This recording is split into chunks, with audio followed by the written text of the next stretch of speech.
everyone. Welcome back to another episode of Dadcast. I'm your host, JP. Joining me, as always, the tenacious one and hopefully getting over the Rona, Nick Martin. Oh, yeah. Yes, finally. How's it going? Good, man. You feeling a little bit better this time around? I feel a little bit better. I can kind of hear out of my left ear. The eardrum did explode, so that was kind of gross. But did that have anything to do with the COVID? I don't know. Like, there's a whole lot of things going on with my body that I'm sure had to do with COVID. Wow, man, that's crazy. I've heard yet to hear the eardrum explosion symptom of COVID. But it was 2 days of I couldn't hear anything. It was really terrible. Well, it sounded bad in the text. I mean, you can imagine my visualization of such things. My eardrum exploded, so of course I visualized. There was blood, so it was not good. So it was kind of how I visualized it. Yeah, well, probably. I'm glad you're feeling better, and I'm glad you can hear, and I'm really glad you're not dead. That is. Yeah. So moving on from the near-death experience of Nick Martin, today we are welcoming an amazing guest. He is from the band Acceptance. Welcome to Dadcast. Oh, of course, he's a dad. So we got to go there. Obviously, it is Dadcast. Welcome to the show, Ryan from Acceptance. How you doing, man? I'm good. Thank you guys so much. This is awesome. Real pleasure to be sitting down with some dads. Ah, man. Love the show, so this is going to be great. We appreciate it, man. We'll see how long we can hang. I'm sitting in I'm not even kidding. I converted my garage into a little studio when you do these Zoom videos, so we don't do it in the actual studio because, you're not here. And it's like 120 degrees inside this freaking garage right now.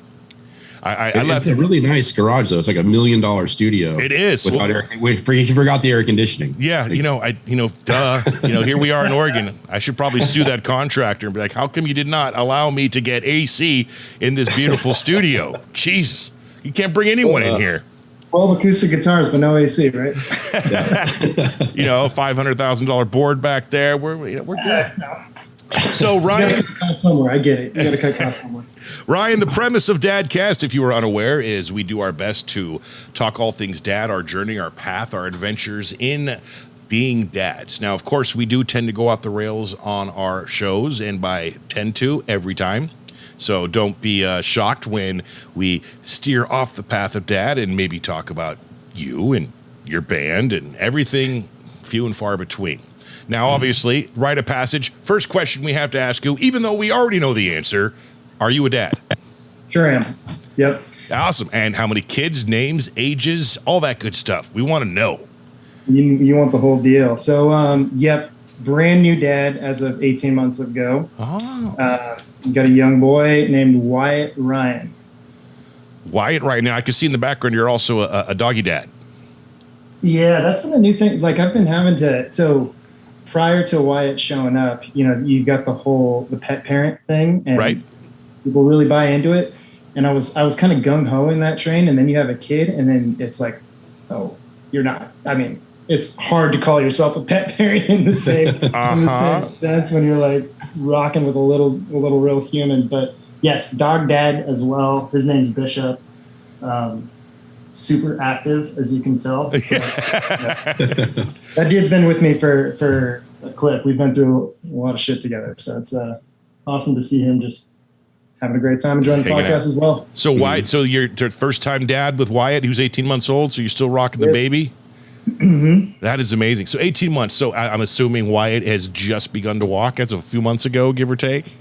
No, so this kid is too scheduled with everything, right? They say, by about a year-ish, when they'll probably start walking. I swear, a day after his second birthday, he was hot lapping around, or his first birthday, he was just hot lapping around the house. So kid's crazy, super mobile, really athletic, just loves moving. So he is full-blown house terrorist right now, just gets into everything, cruises. He's fast as hell. It's crazy how fast that kid is. Oh yeah, dude, your Instagram is incredible too with all the videos of Wyatt. It's fantastic. Yeah, I got him working already. He's nice. Actually washing the car. You see that? That's awesome. So you first shot out the gate, you got the son. So the name will continue. The bloodline will continue on. Is there any hope for more children in the future? Maybe get a girl and complete the set? Is that on the table still, or? It's so funny you asked that, Jake. So Lindsay and I were we were out grabbing some beers yesterday because we had grandma support. And so it's always nice to get out of the house and kind of detox a little bit by retoxing. And this has been a topic of conversation. We spent 45 minutes doing the whole, do we want another one? Do we not want another one? And I don't know. I mean, we're in this spot where it's like, we love our life with Wyatt. We could see, our family just being a small tribe, but then there's this whole, siblings, and there's a bunch. So we're in that process right now, trying to figure it out. All right. Well, in my case, so I have a 16-year-old stepdaughter. I have a 10-year-old, almost 11-year-old son, and an 8-year-old daughter. She just turned 8. After my son, he was about 2 years old, give or take, I was under the mindset, I'm good. I'm already kind of past that age where you typically have children. I mean, I was already a late bloomer when it came to my son. So I was absolutely fine with it. In fact, if you would ask me then, do you want more kids? Emphatically, absolutely not. Don't get me wrong. I enjoy being a dad. It's great, but no. And then as I'm thinking that, guess what? I'm pregnant. And I found out it was a girl. And even during those first weeks of digesting this, I wasn't too excited about it. I honestly wasn't. I was like, oh, God. I was thinking about my bank account. I was thinking how much work it was just with him, the first couple of years as a baby. I still hadn't, I guess, evolved into fatherhood enough yet, because I was still under the mindset on, radio guy, party, live my life. Yeah. Thinking about it now, I am so happy that I have my daughter. It is the greatest thing ever to happen in my life, that little girl as well. And I think back on those times, how my thought process, and I kind of just want to punch myself in the face for even thinking that, because it was amazing. So if that story helps you out, and then I know, if you try again and it's another boy, it's like, darn it, didn't complete the set, but it's amazing. It's, you're growing that family. It's, take it from if my advice is anything, it's a good thing, having more kids. Well, you touched on every single thing that we've been talking about from trying to lay this out, right? Like, we do like to travel. It's been a ton of work with Wyatt. Mm-hmm. There's so many other factors. Like, it's way more expensive, right? Like, it's going to be all the things you touched on were, it's just, there are questions we're asking ourselves. And at the same time, you're just going to toss all that shit out the window as soon as that, right? Whatever. And when it comes to traveling, you do have that year or so. Not the best idea, especially flying. If you're driving and you can handle it, no big deal. Nick's laughing. He's going to tell you a story in a second. But once they get a little bit older, man, taking them with you on the plane, I even said it. It was not long ago we went on a trip, and the second I was on the plane, I already missed my kids. And the entire week I was gone, it got worse and worse and worse. Thank God for FaceTime and video chat these days. But I've decided that point forward, any extended trip we go anywhere, I don't care. I'm taking them with us. That's all there is to it. So you just have to adapt a little bit, man, when it comes to traveling. Nick, go ahead. Yeah, so I decided to take the baby to Vegas for our first Dadcast trip down there. It was a nightmare. It was the plane ride. Like, he was good for 10 minutes, and all of a sudden he did not want to be on mom's lap. And it was like, I want to run around the plane. Yeah. And turns out flight attendants frown upon that.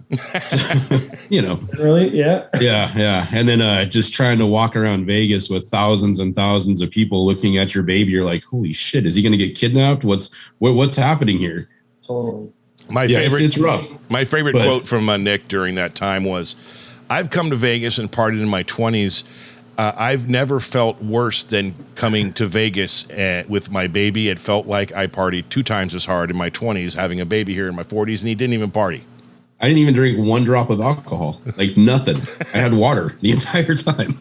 You had the hangover as soon as you got off the plane. It was exactly. It was like, oh man, it was awesome having him there, because like I just can't imagine not seeing him every day. But it was like, shit, what was I thinking? But yeah, and to top that off, we're actually working on another one. So we have to do IVF and stuff. So we have a hard time getting pregnant. We went through a round and it didn't work. And so September, we're going back to do another retrieval and start the whole process over again. And so it's definitely worth it. Like, having the siblings, like we want him to have a little brother. I've got 5 other kids that are older, that it's just kind of weird having the baby and then having the next youngest one's 14. Yeah. But it's almost so weird that it's really cool, right? Like I could see a situation. So my youngest brother is 7 years younger than me, so it's not as drastic of a jump there, but like it's kind of cool, because then you have built-in support, like right. Exactly. We have the live-in babysitters totally. Turns out the live-in babysitters aren't exactly always willing to be said live-in babysitters. In fact, they frown upon it. At least mine does. You have to pull the "I'm going to ground you" card quite a bit. There's got to be levers, right? Like I don't know any of these levers. I'm assuming at the right ages that manual will get slipped under my door, and I'll get to read all of the levers that people, like some mysterious cloak and dagger. Well, go back and watch all the Dadcast episodes. And of course, you've still got good 6, 7, 8, 9, 10 years worth of episodes that haven't even happened yet that will give you perspective on all different types of dads and how they do it. There's your manual. And that was a nice little plug for the Dadcast YouTube page. You should go like and subscribe and comment. Exactly. So I've gone through a bunch of, and like, you're right. It's awesome, man. Like you're learning so many different perspectives from people. Because I'm new to the game, right? Like, show me what I got to do. And your show has been. It's always funny. It's got a light side of humor, and then you've got just amazing advice. I mean, the Randy Couture episode was like I've probably watched it 3 times just because like that dude knows how to dad, And it's like, okay, that's a dude I can learn some shit from, and it happens every episode that I watch with you guys. So. And keep doing what you're doing, please. And what's really cool is, in regards to Randy Couture, you said you watched the episode. Even he admits, he's a great dad, but man, it ain't easy. And there are absolutely roadblocks and steps that you triple over along the way. It's never easy. It's a constant learning thing. So you're going to get through the first 2 years and be like, all right. So what happens from 2 to 4 and then 4 to 6 and then, oh crap, they're teenagers. Oh, now they got these asshole friends coming over that I don't like. And it's just ever evolving learning process. That's why you need to get another one. You need to have that another kid there, Ryan, because you're going to have the experience from the first one. But then you're going to find out that all that experience doesn't apply to this one. And you start learning over and over again. And it's just a vicious cycle. It's fantastic. Yeah. You guys take requests too? So like if I'm struggling with a certain issue at home, can I like shoot over like, yo, yes, dad about this topic? Because that's a great idea. It is. Just text us too. And maybe we'll do, a YouTube or the Dadcast shorts where we offer up advice by guys who like 5 topics, like 5 of the biggest topics or something, and you can kind of do like a round robin. Oh man, that'd be great. Yeah. But then again, are we qualified to be doing that? I'd like to think so, but Nick, when we first started this adventure, bought us a billboard in the middle of the most expensive highway in the town we live in. And I quote that said, the #1 podcast about parenting. And I said, wow, man, I'm not entirely sure we qualify for that moniker, but okay. All right. Did you get some angry moms? It worked out for us. Did we what? Did you get some angry moms that kind of like attached to it? If we did, they didn't contact us. Okay. The crazy thing is we haven't had any angry trolls at all, like from moms or dads yet, which is kind of sad. Like I'm kind of wishing we had somebody. You were looking forward to it, talking shit to us. Well, I didn't disclose this to you, Nick. There was one comment on, I believe it was the Steve Trevino episode. It was retracted. So whoever put this comment in, hit enter. And then retracted it at some point, so it doesn't appear in the comment thread, but it does appear in my notifications with an abbreviation of what it was said, and it was somewhere along the lines of, he was a troll saying, "Oh, you Dadcast, #1 podcasting episode with dads," basically just mocking what we say about it, and I was like, where did that come from, and who the hell did it, and why did you take the time to? Because if you're going to offend us, you could do a whole lot better than that. And then people just realize that we're just making fun of ourselves. Like, right? I don't bring it on, man. It's all good. Brian, tell me about the day that I'm assuming your wife, or are you married? We're not married. Okay, I'm in the same boat. We're 12 years going on not married, but we might as well be, me and the lady. Yeah. Tell me about the day your lady / girlfriend, whatever that may be, however you guys title yourself, let you know she was pregnant and you're going to be a dad. What emotions went through you that day? Oh my goodness. So I was at work, and I get a text. I'm like, I'm in meetings, I'm doing stuff. It's like, okay, cool. Nothing, because I just keep it, I don't read the text, don't show up, right? I don't get like a string of what the text is. And I was like, well, she texts me a lot, so it's all good. Like, I just need like 15 more minutes. And then I get one, and it was like, man, 5 or 6 in a row. Like, obviously something's going crazy. So I open it up, and it's just the text says, calling right now. So I run outside and I call her, and she's crying. She's hysteric. And I couldn't tell if it was like a happy or like an angry or a sad hysterics. It was just something big is going on. Right. And then she told me, she's like, I'm pregnant.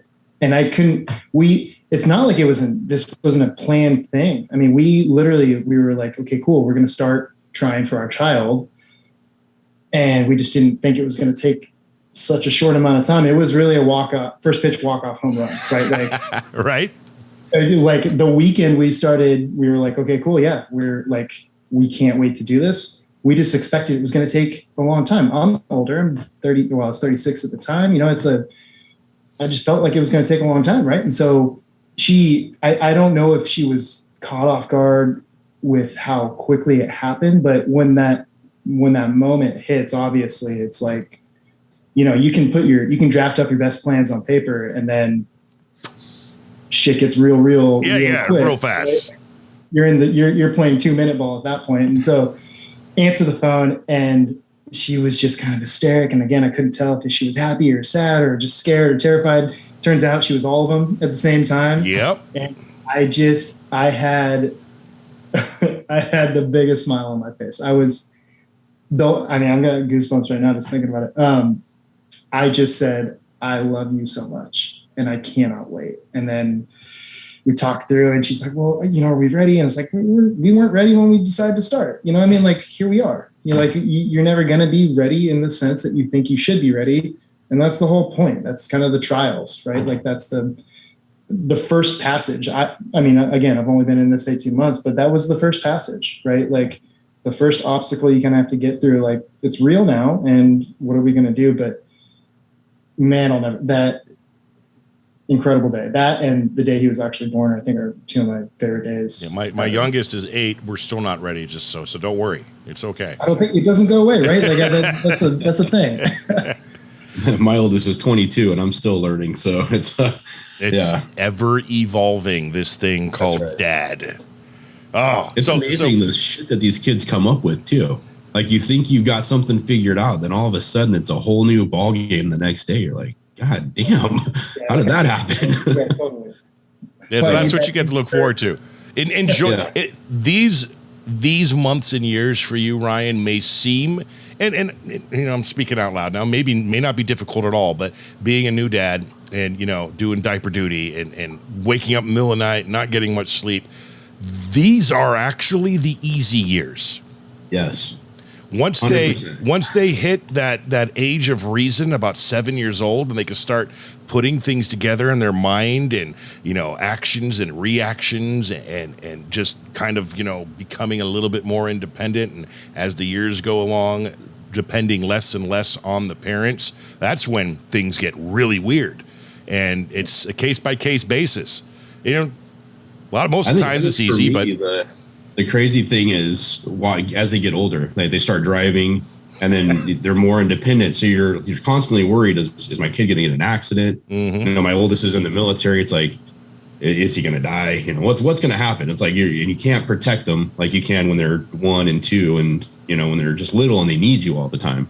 Yep. So that's the hardest part for me, is kind of dealing with as they get older and they're like, whatever, Dad. We'll see you in a couple weeks, and you don't get those daily calls anymore, and that kind of stuff is getting. Nick's worried about it. He has that empty nester thing going on, but you don't have to worry about it again because you just re-upped and started the game over a year ago, man. I know. I'm a glutton for punishment, dude. Obviously, you're having more. Exactly.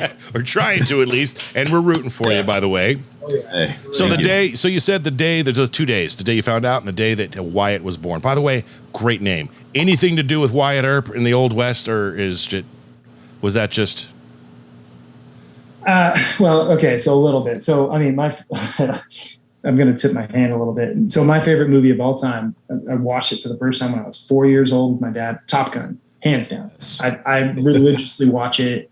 Anybody who knows me knows, like, synonymous with Top Gun. I wanted so badly to name that kid Maverick, especially because I was anticipating it being a girl, right? I was fully on board. Like, when I thought of myself as a dad before Wyatt got here, I was a girl dad. Like, I am the quintessential girl dad. Of course, lesson number one, stop putting shit out in the universe because you have no idea what you're talking about, right? Like, it all changes. Like, anyway, so I wasn't anticipating a dude. I wasn't thinking about dude names. Found out he was a dude, and I was like, oh, well, clearly it's going to be Maverick. And she said, not a chance in hell. We're not naming the kid after your favorite movie from the 80s. And so we were just kind of talking. We put together the list. We did the whole thing that every new parent does. You put together a whole list of names. And as we were going through them, Wyatt kind of stood out, and then it triggered this thing. I mean, it still hit that nostalgia feel for me with, like, the Maverick and the Top Gun thing. Because Wyatt Earp, I mean, I used to watch Westerns with my dad all the time, like all the old school, John Wayne Westerns, like Tombstone, like all of them. We used to watch those things together all the time. And so I was like, man, that's cool. And we started researching different names and kind of where they come from and what they mean. And it aligns so perfectly. And, it just made a lot of sense. It's not attached to family relations or anything like that. We just said, you know what, that name is just right. It just fits and it feels right. And so tell me his name is Wyatt Maverick, and you went with the middle name. Dude, I tried. Well, you could add a fourth name. I'm not even kidding. This story is a joke I told my lady. So when my youngest was born, her name's Avery. So Avery Pierce. I was literally this close because I had to fill out all the paperwork for the birth certificate and all that good stuff. I wanted to put Avery Warrior Princess Pierce. Just as a joke, because that's what I do. And, and I thought when she's 18 and older, she's, Dad, I can't believe you do that. But I didn't do it because I thought, Mom's going to be pretty pissed off if she sees that. And she was in surgery because she got her tubes tied after Avery was born. So she's gone. I'm totally alone. I couldn't even ask for advice on if I should, can, won't. So I thought I made the right decision and didn't do it. And when she woke up out of surgery, I told her the story, and she says, tell me you did that. And I was like, So it's not legally on paper, but Avery Warrior Princess Pierce is her name. In our hearts and minds, it's there. It'll be there always. That never works out, man. Like, you never have a great idea that is going to piss off your significant other, and then your significant other comes back and says, oh, that was a great idea. That's a great idea, right? Yeah. Well, she didn't have surgery. It would have went that way. And then for my son, I mean, my middle name, I'm going to put this out in the world, is Granville. Very, very uncommon middle name. And it goes back, I believe, 8 generations, all the way to across Europe before the family moved out to the States.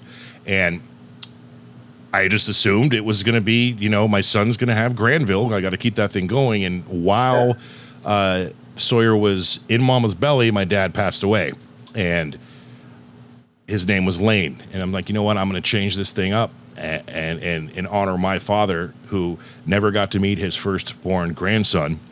Had a bunch of grand girls, but never that grandson. Never got to meet him in this world. So I took away Granville, and the new middle name was my father's first name, so Sawyer Lane Pierce. And it flows too. I think it's great. So I hopefully start a new tradition, and maybe when Sawyer ever has a child and wants to go back to Granville, that's up to him. But that's what we did when it came to the names. And again, you're right. I didn't have any choice in first names. I was given options. Never. So Avery was either going to be Harper or Avery, and I was just no. I don't like Harper. Everyone's doing that. It's Avery. I think we're given options, but it's really the choice is the mom's. Well, Sawyer was almost Seamus or St. John. So Sawyer worked out better. Yeah. Sawyer, well, that was the only option that Mommy was like cool with. So, thus it decreed. Right, exactly. And because I got Sawyer, I had really no say when it came to Avery. Just options, and thankfully she's an Avery. So the day your son is born, yes, How did that go? Was it a normal birth? Was it long labor? Did you play a part? I mean, it was 18 hours. Okay. Were you just coach on the side type deal? 100%. Yeah. So I went into, and Lindsay will tell you this, so I'm not making it up, but she said I went into a different mode of my version, because normally may not be able to tell. I'm pretty like, I can get stressed out. I can get a little, the world is like, I'm just on edge. And for whatever reason, as soon as her water broke, like something just clicked, and I was instantly like, I got it. We got this. Like, went into this zone, took care of everything. We got in and out of the apartment. We went down to the hospital. And then from there, it was just like, I knew my role, like, I don't know, they don't teach you about that in any of the classes or any of the books. I mean, that you can talk about it in the books, right? Like, we read a ton of stuff, and everyone said, well, all your job to do is really just support. And it's like, okay, what does that actually look like when boots are on the ground? But I get it now. I mean, I just went into full support mode the whole time. It was just, didn't have to say much, but like, I was watching the monitor the whole time, and I could tell when the contractions were coming up, and it's like, okay, cool. Like, let her know that one's coming up. Looks like a big one, rub her back a little bit, like hold her hand a little bit tighter. You really just kind of get into this crazy groove, man. I mean, just wild. And a side note about that damn monitor, my buddy was, him and his wife were pregnant around the same time, and their baby came about a couple weeks later. And he's like, what do I do? You're fresh off the boot camp line. Like, right.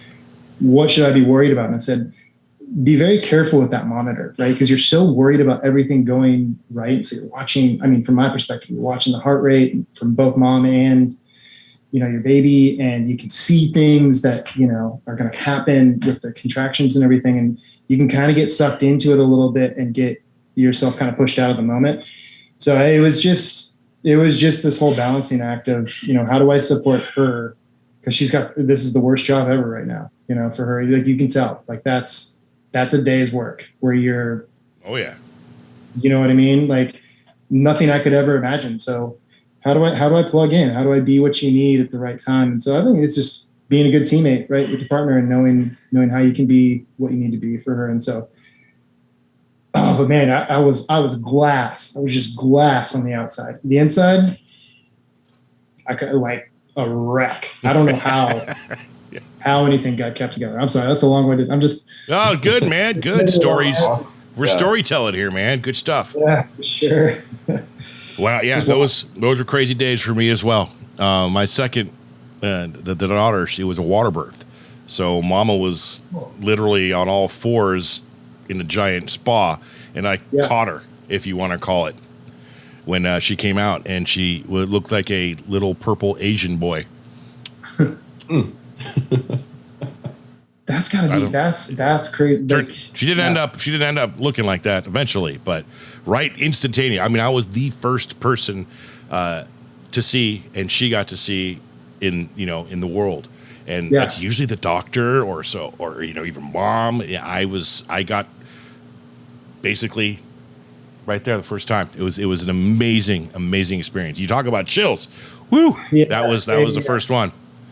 Good stuff, man. New daddy. For you, man. What a gift. Right? That's amazing. What a gift for you. That's incredible. And they also let us, we were told that she has one of the most beautiful umbilical cords ever. You remember when they came out and that it's wrapped in crazy colors? This thing, the doctors and nurses were like, we've never seen one that looks like this. It was just almost iridescent purple and whites and pinks. And it wasn't disgusting in any form or fashion. And we kept it, and I put it in the freezer and froze it because we were planning on eventually planting that underneath a tree and, come back one day. It's still in the freezer 8 years later. We have yet to plant that thing. I think we should go do that now that I'm thinking about it, man. Probably should. Plant it in the redwoods. Oh, so we are missing someone from this podcast, Ryan. Who exactly was supposed to be on here? Why, and why isn't he? We are missing a one Kalen Cloyd who plays guitar in the band Acceptance alongside me. It couldn't have been a better reason for not being here. his wife is out of town on vacation and he's in full scrambled dad mode, right? Managing their 2 boys. So he called me. He's like, man, I'm like, hey, dude, I'm so sorry. You're going to have to fly this one solo. And I said, okay, what's up? He's like, being a dad. And so he could not be here. How old are his kids? 8 and 11, I want to say. They're around those age, plus or minus a couple of years. But dude, I would have put 2 chairs right next to the computer, duct tape, done a show. Exactly. Okay, not really. His dumbass didn't think of that. Maybe a long leash. I don't know. Oh man, I've learned a lot about dad from that guy. So I'm kind of bummed he's not here because he's well, it's all good. I'm looking at you, man. We're just playing. We get it. In fact, we'll definitely have to do a follow-up episode. Maybe we'll come up there or something to meet with you guys in person or whatever. We should. We've got 4 out of the 5 guys in Acceptance are all dads. So that'd be awesome. 4 out of 5. Which one isn't, and what does he do? Our drummer doesn't have kids yet, but that's on the horizon. So he's getting there. Is like wanting, or the lady's pregnant? No, he's wanting. Okay. So I think it's just a matter of getting the timing right in his life, and I can't wait because he's gonna be a rad dad. Tell us about the band Acceptance, since you brought it up. I want to know about the cryptic post with the Top Gun soundtrack. Are we gonna do like an Acceptance covers Top Gun soundtrack?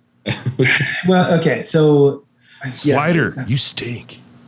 I'm sorry. I would love to. So no, I mean, in full transparency, I listen to that record a lot for inspiration. Right? I think it's so good. Oh, the Top Gun soundtrack, or I'm sorry, I'm going off bad. Yeah, the Top Gun soundtrack. I still with the Top Gun. This kid won't shut up about Top Gun. I apologize.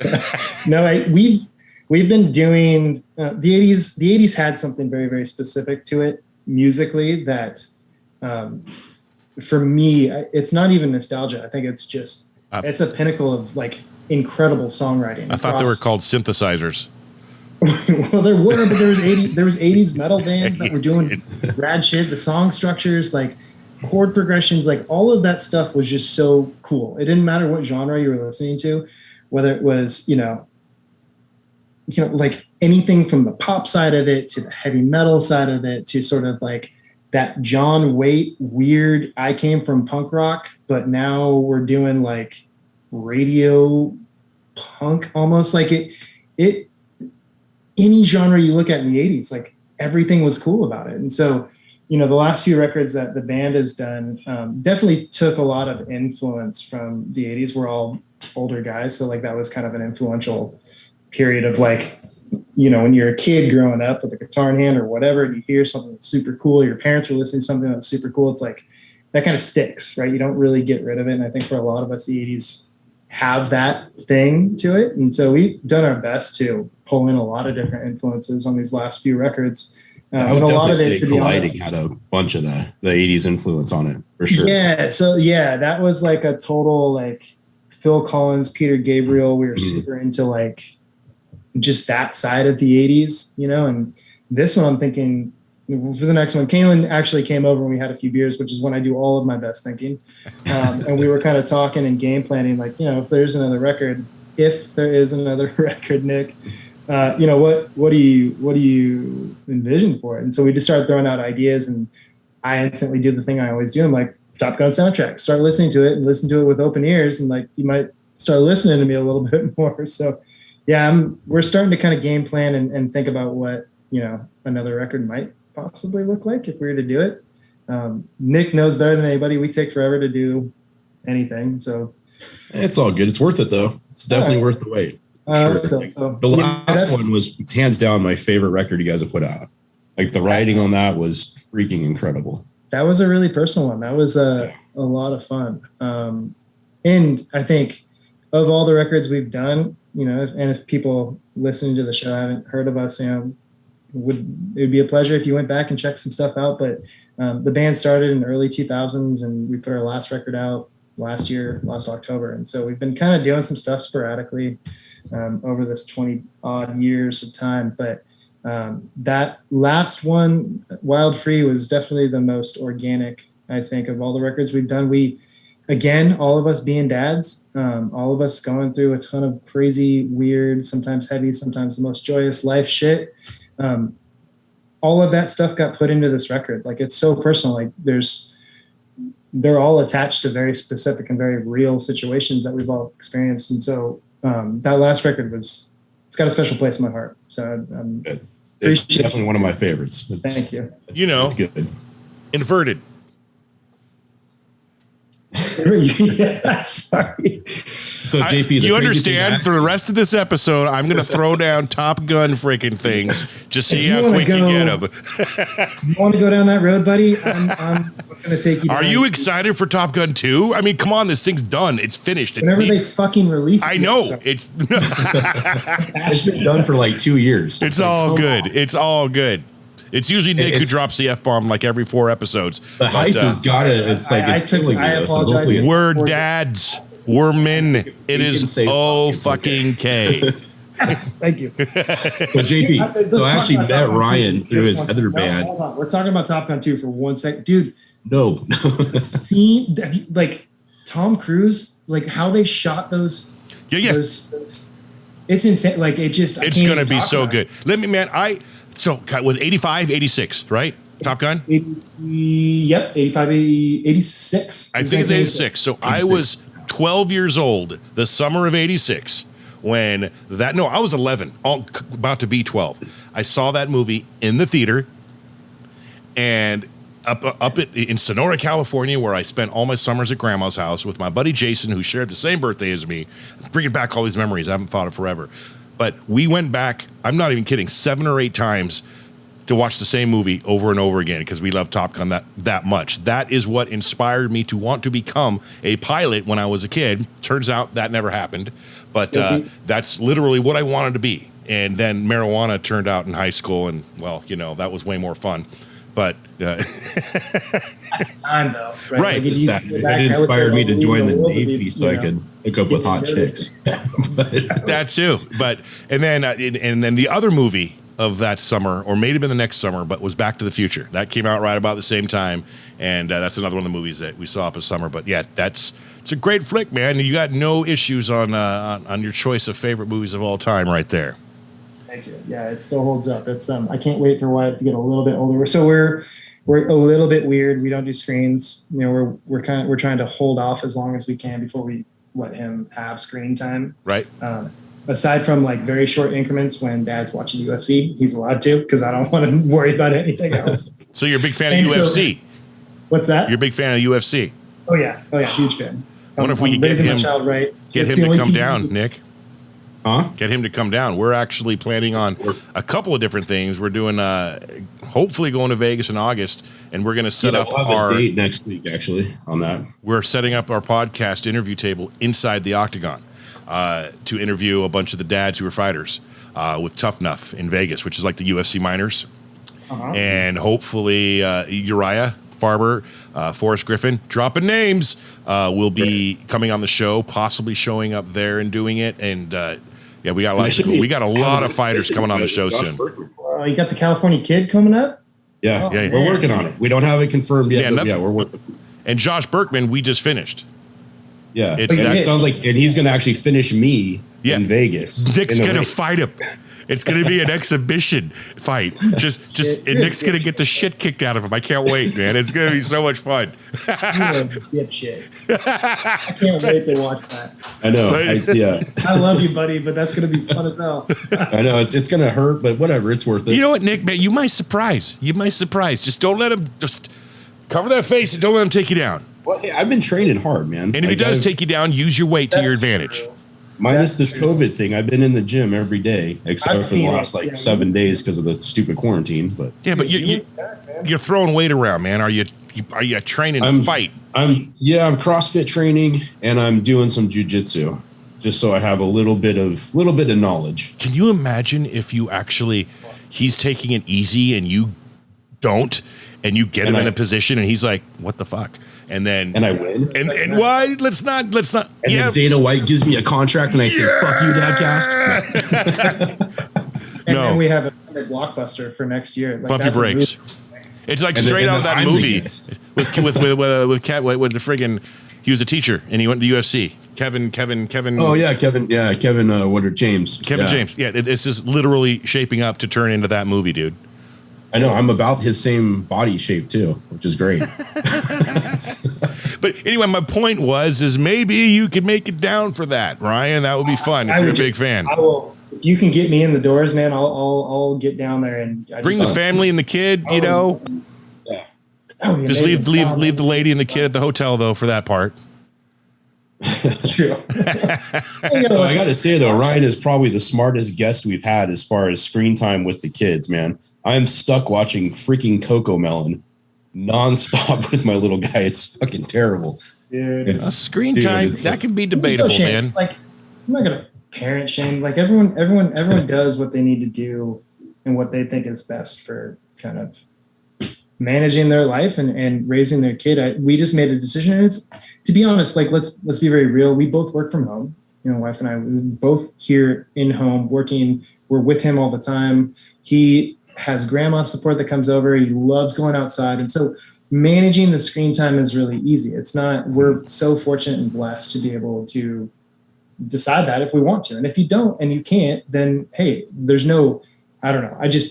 No, I made the mistake of he was having a bad night, and I'm like, gotta find something to calm him down. And this 100%. Damn show, Cocomelon, was just phenomenal. So I thought it was going to be like a one and done deal. Threw it on there.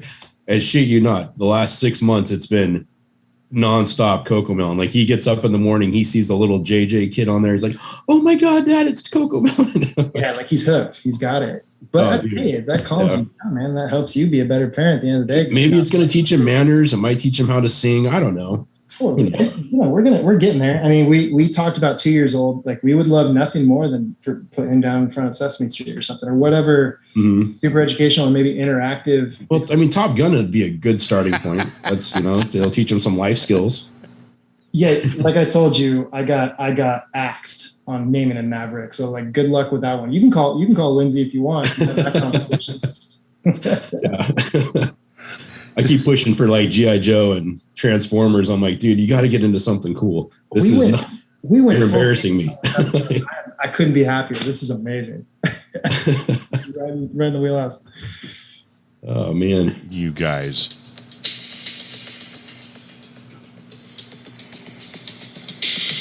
What are you doing? Can you hear that? Is it coming through? It's not, man. Nick, can you hear it? I can't hear anything now. Oh, come on. Nothing. No? You don't hear anything at all, Ryan? I don't. No. It's like I can hear like a clip or something here and there. But. Okay, give it a sec. Give it a sec. This is for you. Here it comes.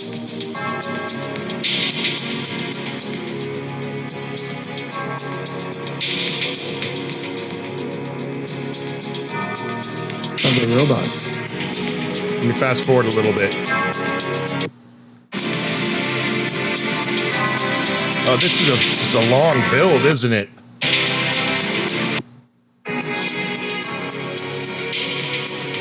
You doing the intro on the aircraft carrier? Okay. It's the Top Gun theme, man. Smoke's coming off. Put that into a roadcaster now. It was if I'd have known ahead of time, I would have downloaded that into the roadcaster and just bam, that would have been amazing. It is hot and sweaty in here, you guys, even with the fan. You're glowing. You're glowing. Oh, glowy. That's what you want to call it. Your studio, bud. This has been a ton of fun. No. Come wintertime and been perfect. Exactly. Well, we got like 6 months for that. Now that COVID's going away, they just announced that Oregon is now officially opening up completely, no matter what, in 5 days. I know. That's awesome. So maybe we can start getting guests into our actual studio and go from there. But yeah, good stuff. So when's Acceptance? You guys got anything dialed in for live shows? We do. So we are heading in October down to Southern California to play a festival, Chain Fest. In I want to say it's Orange County-ish area. Okay. That's going to be fun. There's a ton of really, I mean, it's going to be awesome. Like Save the Day is playing it. There's a bunch of really cool older bands that, from the early 2000s where we got our come up. Jimmy Eat World's going to be playing it. So we're really looking forward to it. This was a festival that was supposed to happen last year, but obviously, things got kind of shut down. And so, yeah. Are you guys driving down to that one, or are you flying? We'll fly down. Yeah. Okay. We'll see if we can catch you on the way down or the way back. Yeah, we're going to be flying. The van, bus, RV days are kind of a little bit behind us. We're all an interesting time, but just for one show, you'd bring it back. That would be fun for nostalgic reasons. Yeah, we did. So like when we put out Colliding by Design record in 2017, we were doing regional, basically like little tiny regional tours where we'd fly into like Chicago, and then we'd have surrounding area shows, and we'd get the bus and everything. And it just it was all of the best parts of touring, super compact into just like 72 hours. Like you had the best time in the world, and then cool, I'm going to go home and detox and like get back to my real life. But, because what they don't tell you about touring is like, it's amazing. Cause we, back in when we first got kind of coming up in the early 2000s, we were gone a lot. We'd be 3 to 6 week long tours, and it was just rough being away from home. I couldn't imagine doing it with kids. Like there's no way I'd be able to do that with Wyatt at home and mama. So it's like, it gets kind of brutal, but now as we're older and we all have big kid jobs and we're doing, families and everything, it's like, hey, I still want to go relive all those glory days, but I only want to do it for 72 hours and then I'm out. And so we can pack all the best stuff into it. And it's been a blast, man. Real blessing to be able to still do this. How did you get, so he's so new. What month was Wyatt, what month and year was Wyatt born in? December 7th. 2020? Yeah, 2020. So he was almost a 21 baby, but. Okay, so he's 8 months old, not 18. 2019. Sorry. Okay. Sorry. All right. So that's what I was thinking. So 2019, don't worry. I messed my kid's birthday up on an episode, and my wife came out, my lady, not wife. I said it. Sorry, lady. And she's like, you just messed up your kid's name or your birthday. Anyway, so question. Because he is fresh, right, as all the proverbial shit hit the fan when it come to pandemic. How did you and the lady navigate that with a brand new baby? Oh man, it was wild. So I took a month off for paternity leave, which is super cool to be able to have that first month with him. We get him out of the hospital. We're adjusting to just all of that stuff, the best you can adjust to. About 4 or 6 weeks go by and I've got to go back to work. I go back to work for like 2 weeks, and then all of a sudden they're like, hey, you're not coming back you work from home now. Super crazy. We were in a 750 square foot apartment in downtown Redmond, Washington, which is just east of Seattle. With this, we just expected we'd have more space because, mom would be gone for work stuff if she had to. I would be gone for work stuff. So it didn't feel like we would just be this brand new tiny family in a very, very tiny space. So just all of that was crazy. Managing, early on in the pandemic, we were super nervous to even go to like the grocery store. We'd come home and it's like, go as fast as you can. This was back when, are masks okay or masks not okay? Government's telling you one thing one day and the next day they're telling you not to do it. And so obviously it's dissettling, and we're still going through this whole process of, we've got a tiny human being here that we're trying to keep alive. Like CDC didn't know if it was going to affect infants or, how it was going, any of that stuff. And so super nerve-wracking. It added this crazy layer of just worry on top of this new parent worry that we had, just fresh out of the gate. How do you keep the thing alive, for one, which any parent will ask if it's their first kid in any situation. Okay, cool. How do I keep this kid alive during a pandemic? It was just crazy. It's stir crazy as hell. 750 square feet, man. He slept in a bassinet by our bed till he was about 4 months old, and you couldn't get between the bed and around his bassinet to get to the closet. So you have to go over the bed. It's just crazy stuff like that. And man, we toughed it out and ended up renting a house. Also on the east side of Seattle. And then that was like a game changer. We had kind of like acclimated, about a year in, acclimated to this whole, we're working from home, pandemic's happening. But now we've got Wyatt's getting a little bit older, and so we kind of interact and we do all the cool family stuff where, he's not just this tiny little nuclear bomb that you have to use, right? Like, and so it really, I thought it was almost like a flip side of the negative effects of being a pandemic baby.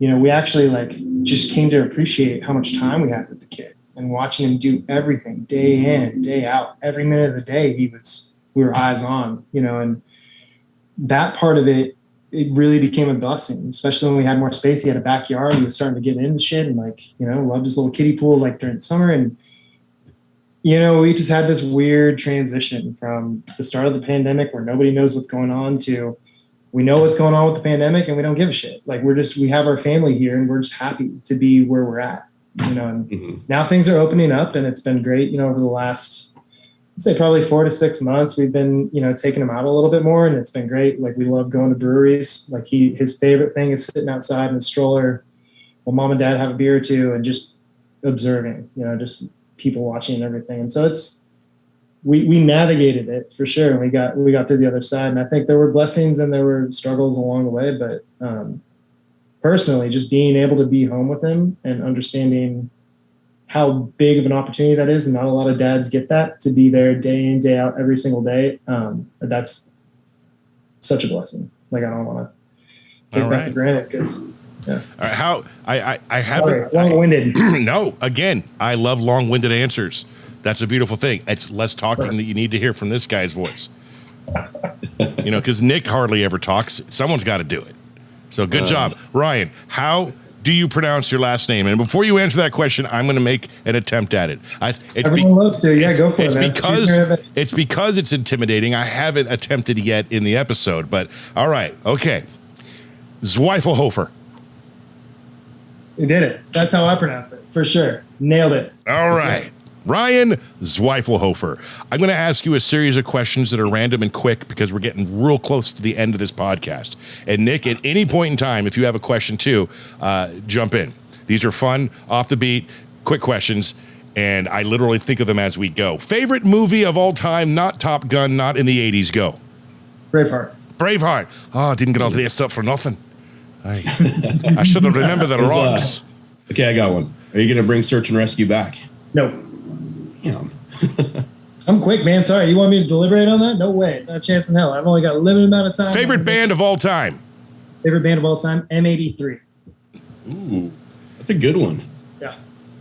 I know.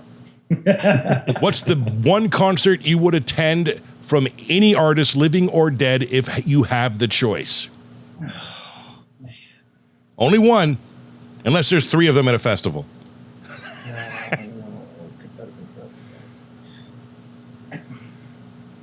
It was a tough one. Boyz II Men. I would honestly, Boyz II Men would be the one. Really? Yes, Motown Philly era. I'm talking all of their early 90s to mid 90s. If I could see them, if I could time travel back and go see that group with all 4 original members, right? Yeah, exactly. I could say if I had 100 guesses, I'd never get to that one if that's what I thought you'd pick. All right. I went and saw Boyz II Men recently, probably within 3 or 4 years ago, and it was definitely not 90s Boyz II Men. Yeah, so we saw them. They came to Bremerton. Was it Bremerton? Yeah, I think it was in Bremerton. But it felt like, when you go see like a roadie, like a state fair kind of show. Well, it's kind of like seeing it. I saw Color Me Bad. It's kind of the same type of thing. The guys are all in their 50s, overweight, trying to dance like they're back in 1994. Yeah. It was honestly the funniest thing I've ever seen in my life. And you shouldn't be laughing at that. You should be enjoying it, but you can't. Because you should be, yeah. But I Want to Sex You Up is not the same coming from a dude that needs a little blue pill to make it happen. Ryan Zwiefelhofer.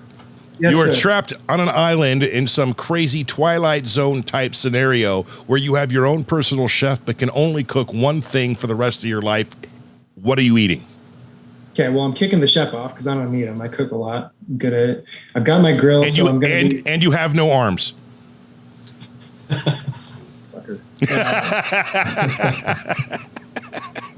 I'm going traditional street tacos. Traditional, probably. What meat? Carnitas, probably. I could do it. I make a mean carne asada authentic street taco. I'm just saying. And some very authentic fish tacos that I went to South Florida and had the best mahi-mahi fish tacos fresh off the boat I've ever had in my entire life. In fact, I went there 2 months ago just to have tacos. And I make a mean one. If we ever meet up, I'll cook them for you guys one time. Yeah. We'll trade taco. Yes. Sure. Favorite car of all time? Oh, any era? I'm just thinking because I'm like in the market for a truck right now. And the first thing that came to my mind was the Chevy Trail Boss Silverado. But favorite car of all time? Dream car. You want it in your garage. That's what I should say. What's that? What car do I want in my garage? Money is no object. A Shelby Cobra from probably 60s. 67 Shelby GT 500. Talking Eleanor. Great answer. I love that answer. In fact, I wish I had one of those. Give me one from any of that decade. Right? Yeah. No complaints. Nick, you got anything? Nope, I'm good. Man, Mr. COVID Rona. Glad you're feeling better, man. I hopefully by next week you are doing an amazing job. All right. I know we're only a week out of Father's Day, not even a week, but I'm going to dial Ryan in for next year's episode. We do a Father's Day episode every year, and hopefully next year I'll have like 187 little squares on that screen, and it'll be absolute pure joy and chaos on that Father's Day special. So I hopefully I'm dropping that egg right now. I'm planting that seed for Ryan Zwiefelhofer to come to that episode next year. Nick, you write that down. You got it. Well, by then we should have our own secretary handling all this, but you never know. We actually have our own secretary handling all this now. Marissa's doing it all. Yeah. Oh, she is? Yeah, she's setting us up with online calendars and all that kind of stuff. Well, it'll be live by July 1st. Okay, we'll talk about that off the air, but you should forward me that information, just saying. I will. All right. So did you mention new music, new album coming? I mentioned there was some thought. There was a thought. 2020, October 2020, we had a record drop called Wild Free. If you're so inclined, give it a listen. It'd be awesome. And where can everyone who's watching this or listening to this episode who is interested in the band Acceptance dig a little deeper and do a deep dive on the band? Where do they go? Yep. So anywhere on the internet, we're any of the socials, it's Acceptance Band. Spotify, we're everywhere. So just Acceptance Band if you want to check it out and kind of learn a little bit more. I will say we don't post a ton because we're dads and we've got busy lives with everything going on, but it'll at least get you started, learn a little bit more, and maybe listen to something. If your name was Nick Martin, you would say that is no excuse because he has 387 kids and he posts. I don't know how he posts so much, to be perfectly honest, and being a dad, but I take every opportunity. Yes, he does, and you're good at it. All right. Well, Ryan Zwiefelhofer of the band Acceptance. He were a brand new dad, but the adventure, that path, it's only going to get bigger and better for you, man. And we're excited to see where that takes you. Thank you so much for taking the time out of your day to come on Dadcast. And for everyone else out there, comment below for advice on what Ryan can expect in the future as a new dad, and anything else you may want to comment, because we'd love to read or ask us a question. Yeah, I'd like to try to answer. Ask if Nick should dye his beard. I mean, anything goes. No, I'm keeping it gray. Yeah, it looks good. I consulted with George Clooney, and he said, you know what? I'm throwing out the gauntlet. If this episode can get 500 likes and 100 comments, Nick has to dye his beard. Yes, you in, Nick? I'm in. I'll do it. Boom! All right. Actually, what color? Do I get to choose the color since I'm yes, since you're the guest, choose the color. I'm not going to tell you. Chartreuse. Fuck. Well, you keep in mind, if you pick like green, blue, yellow, whatever, some crazy random color, it's only going to really pop in those gray areas on his chin.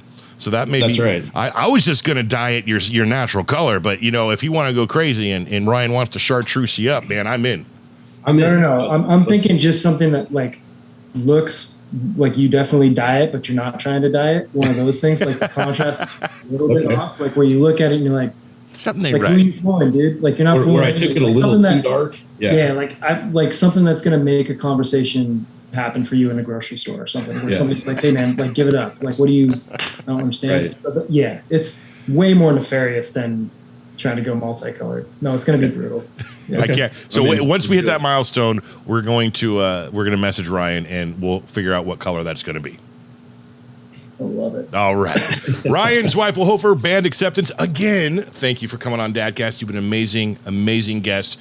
We wish you all the luck and congratulations in the world on that baby of yours. It's going to be fun. And everyone else out there, we'll check you out next week. Have a great rest of your day.